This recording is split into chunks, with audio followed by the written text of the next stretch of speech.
तो दोस्तों, अगर आप अभी लाइव हुए हैं तो इस वीडियो को अपलोड होने के बाद शुरू से सुनिएगा। हम अगली वीडियो में आपको ला रहे हैं 11वें अध्याय का, श्रीमद् भगवत गीता का 11वां अध्याय हम आगे आपको सुनाने जा रहे हैं। तो सुनते हैं दोस्तों इसी वीडियो में श्रीमद् भगवत गीता का 11वां अध्याय। जय श्री कृष्णा दोस्तों। पितृपक्ष की कथा सुनने के बाद हम जा रहे हैं अब श्रीमद् भगवत गीता से श्री कृष्ण वाणी को सुनने। श्रीमद् भगवत गीता का 11वां अध्याय। हे अर्जुन, संसार में मैं हूं एक सम्राट, तुमको दिव्य दृष्टि है, देखो रूप विराट। सूर्य चंद्र दो नेत्र हैं, शीश मेरा आकाश। ब्रह्मादिक मुझ में सभी करते वेद प्रकाश।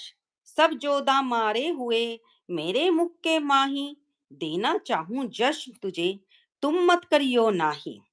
हाथ जोड़ अर्जुन कहे, प्रथम रूप लो धार। प्रभु ने अद्भुत रूप को दीना तुरंत विस्तार। दोस्तों, आप सुन रहे हैं श्राद्ध पक्ष की कथा सुनने के बाद अब श्रीमद् भगवत गीता का 11वां अध्याय, जिसमें भगवान श्री कृष्ण ने अपने विश्व रूप का दर्शन अर्जुन को करवाया था। अर्जुन ने कहा, हे भगवान, मुझ पर कृपा करके अत्यंत गुप्त अध्यात्म विषयक वचन जो आपने कहे, उनसे मेरा मोह दूर हो गया है। हे कमल नेत्र, मैंने जीवों की उत्पत्ति और नाश का कारण और आपका अक्षय महात्म आपके मुखारविंद से सुना है। हे पुरुषोत्तम, आपने जैसा अपना वर्णन किया वह आपका रूप देखने की मेरी इच्छा है। हे जोगेश्वर, हे मधुसूदन, आप यदि मुझे उसको देखने योग्य समझे तो आप अपना वह अव्यय रूप मुझे दिखलाइए। श्री भगवान ने कहा, हे पार्थ, नाना प्रकार के दिव्य रूपों को देखो। हे भारत, तुम वसु रुद्र अश्विनी कुमार मरुदगण और पहले कभी ना देखे हों ऐसे आश्चर्यजनक रूपों को देखो। हे गुड्डाकेश, चराचर सहित ये जगत देखो तथा और जो कुछ देखना चाहो यहाँ मेरी देह में देख लो, परंतु इन नेत्रों से तुम मुझे नहीं देख सकोगे।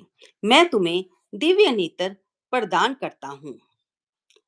संजय ने धृतराज से कहा कि ऐसा कहकर भगवान श्री कृष्ण ने अर्जुन को दिव्य दृष्टि प्रदान की।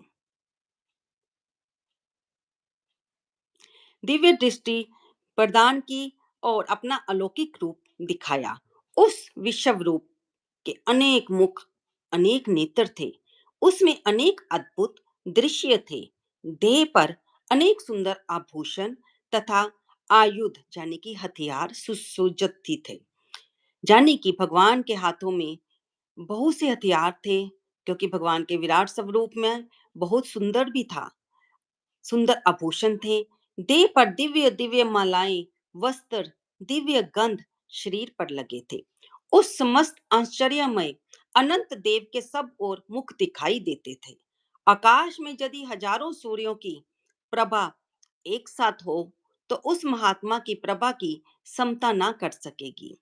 उस समय अर्जुन ने देवादि देव के शरीर में अनेक प्रकार से विभक्त इस समस्त जगत को देखा।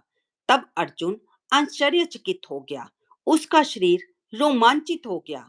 उसने शीश नवाकर हाथ जोड़कर कहा, हे देव, तुम्हारी देह में सब देव भिन्न भिन्न प्राणियों के समुदाय कमल आसन पर बैठे हुए देवताओं के ईश ब्रह्मा, संपूर्ण ऋषि और दिव्य सर्पों को मैं देखता हूँ।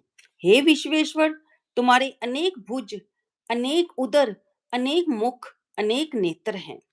दोस्तों, आप सुन रहे हैं श्रीमद् भगवत गीता का 11वां अध्याय। इससे पहले आप शाद्री पक्ष की पितरों के निमित्त जो कथा सुनते हैं वो मैं सुना चुकी हूँ, जिसे आप वीडियो को अपलोड होने के बाद में देख सकते हैं। हम 11वें अध्याय में, जिसमें भगवान श्री कृष्ण अर्जुन को अपना विराट स्वरूप दिखा रहे हैं। हे देव, तुम्हारी देह में सब देव भिन्न भिन्न प्राणियों के समुदाय कमल आसन पर बैठे हुए देवताओं के ईश ब्रह्मा, संपूर्ण ऋषि